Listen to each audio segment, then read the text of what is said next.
Il était une fois une petite fille. Une fois, son riche père a épousé une méchante belle-mère. Elle s'est installée dans la maison avec ses 2 filles. Ils étaient beaux et blancs de visage, mais mauvais et cruels de cœur. Et puis vint un moment difficile pour la pauvre fille. Du matin jusqu'à tard dans la soirée, ils l'ont forcée à faire du sale boulot, porter de l'eau, chauffer la cuisinière, cuire les aliments, laver la vaisselle et faire la lessive. Et en plus, les demi-sœurs ont fait de leur mieux pour la contrarier autant que possible. Elles se sont moquées d'elle, ont versé des pois et du blé dans les cendres, et elle a dû s'asseoir et les cueillir. Le soir, quand elle était fatiguée du travail, elle devait se coucher non pas dans son lit, mais par terre, à côté du poêle. Et parce qu'elle était toujours dans la cendre, la poussière et la saleté, ses sœurs l'appelaient Cendrillon. Mais il arriva un jour que le roi commença une fête, qui devait durer 3 jours entiers, et convoqua toutes les belles filles du pays à la fête pour que son fils puisse choisir une épouse pour lui-même. Quand les 2 sœurs nommées ont appris qu'elles aussi pouvaient venir à la fête, elles ont immédiatement commencé à s'habiller et à se lisser. Cendrillon voulait aussi aller danser, mais sa belle-mère ne l'a pas lâchée, car elle n'avait ni robe ni chaussures et elle était sale. Et puis la méchante belle-mère a versé un bol de blé dans les cendres, et a dit que si Cendrillon le ramassait en 2 heures, alors elle pourrait aller avec ses sœurs. Cendrillon est sortie dans le jardin, et a pleuré. Et puis 2 colombes blanches ont volé, suivies par tout un troupeau d'oiseaux différents. Ils se sont jetés sur les cendres et ont commencé à picorer, ils ont donc choisi tous les grains dans un bol.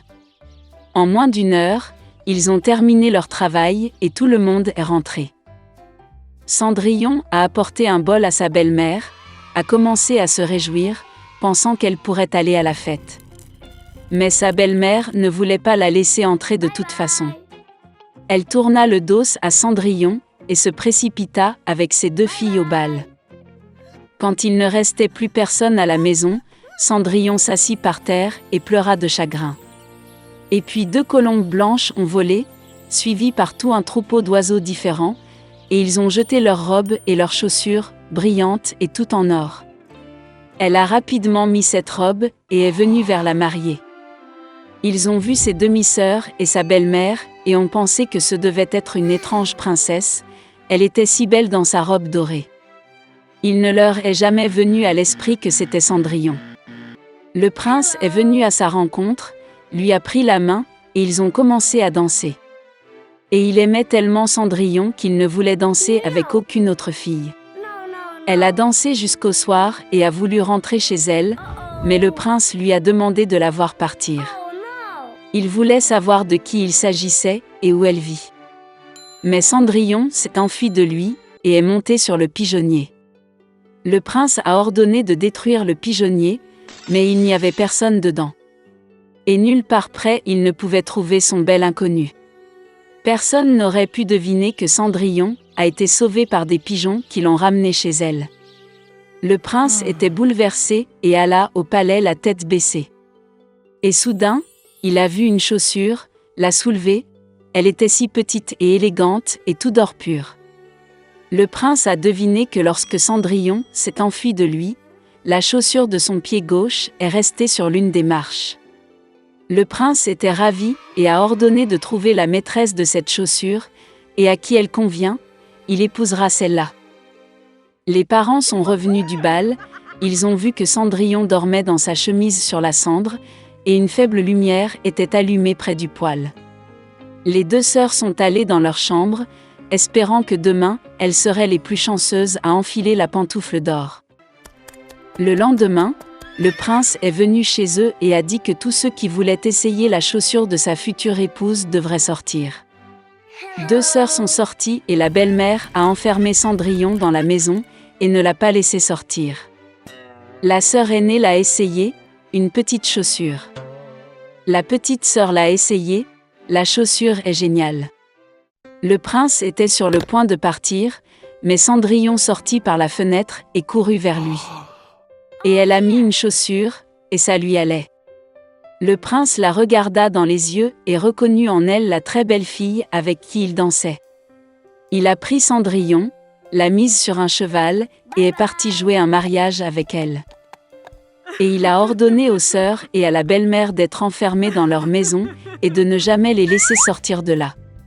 C'est ainsi qu'ils ont été punis pour leur malice et leur tromperie. Le vieux monsieur Scrooge n'avait depuis longtemps aimé rien ni personne d'autre que son propre argent. Il ne comprenait pas la joie que Noël et le nouvel an apportaient aux autres.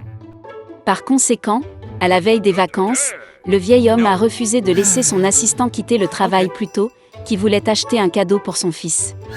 Monsieur Scrooge a même refusé l'invitation de son neveu de célébrer Noël avec sa famille et a également refusé de donner de l'argent pour aider les enfants dans le besoin. Le vieil homme ferma son bureau tard dans la soirée et rentra chez lui. Et puis, dans sa chambre, des choses étranges ont commencé à se produire. Un vent soufflait de quelque part, le tonnerre grondait, et soudain le fantôme de son compagnon, décédé à Noël dernier, apparut devant lui. Monsieur Scrooge avait très peur et ne comprenait pas ce qui se passait. L'esprit a dit qu'après sa mort, il a été puni pour ne pas faire le bien et ne pas aider les gens de son vivant. Il ne voulait pas que le vieil homme subisse le même sort. Il prévint donc Scrooge que 3 autres fantômes lui rendraient bientôt visite. Après ces mots, l'esprit a disparu. Le vieil homme a prétendu que rien ne s'était passé. Mais bientôt, le fantôme d'un enfant est apparu devant lui. Monsieur Scrooge a été abasourdi parce que c'était l'esprit de ces dernières années. Le fantôme les a transportés comme par magie dans le passé. Le vieil homme se voyait comme un petit garçon dans la ville où il est né et a grandi. Il décorait le sapin de Noël et il s'est beaucoup amusé. Puis Monsieur Scrooge s'est vu dans sa jeunesse, le jour où, plein de joie et d'espoir, il a proposé à sa bien-aimée. Après cela, le vieil homme s'est vu mûrir. Sa femme pleurait et il ne pouvait pas comprendre pourquoi elle avait décidé de se séparer de lui. Le fait est que Scrooge ne faisait plus attention à elle, mais ne pensait qu'à l'argent. Le vieil homme ne pouvait pas le regarder lui-même de côté et demanda au fantôme de le renvoyer. L'esprit a finalement disparu, mais un autre fantôme est apparu à sa place. Il a porté Scrooge chez son assistant la veille de Noël. Toute la famille était assise à une pauvre table. Le vieil homme était sûr qu'il le détestait tout, mais il devint convaincu que ce n'était pas le cas. L'assistant a porté un toast à la santé de Monsieur Scrooge, et sa femme s'est jointe très volontiers au toast. Et puis le vieil homme a remarqué que le fils de son assistant était malade. Scrooge avait pitié de l'enfant et avait honte de son comportement.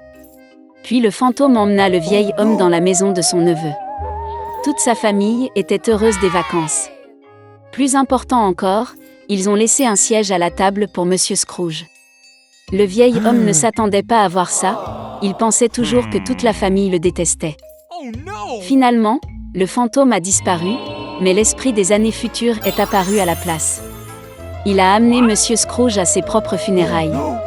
Tout le monde a dit que c'était devenu plus facile pour eux lorsque le vieil homme mourut enfin. Ce n'est qu'alors qu'il s'est rendu compte que de toute sa vie, il n'avait apporté de bien à personne. Puis Scrooge vit son assistant porter des fleurs sur la tombe de son fils. Le vieil homme ne pouvait plus le regarder et demanda au fantôme de le ramener. Le 3e esprit a disparu et Scrooge était de retour à la maison. Le vieil homme a finalement décidé de changer pour le mieux. Heureusement, il a constaté que le temps avait reculé de quelques heures.